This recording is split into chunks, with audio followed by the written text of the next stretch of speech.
はい、なのでぶつかってひっくり返そう。大丈夫です。イズこちら先から先行って後ろを見た時よりこきおるけん行ったらなんとかなるわ。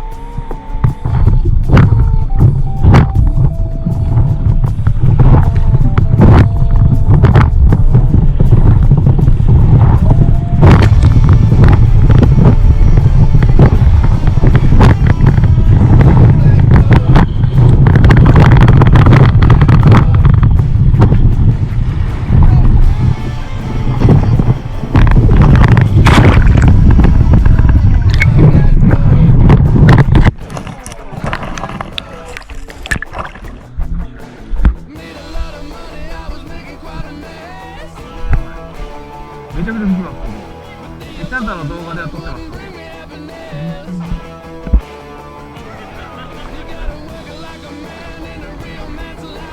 高速回転できます。はい、戻るときはもう前にジャンプしながら。よっしゃー、じゃあ回転させますね。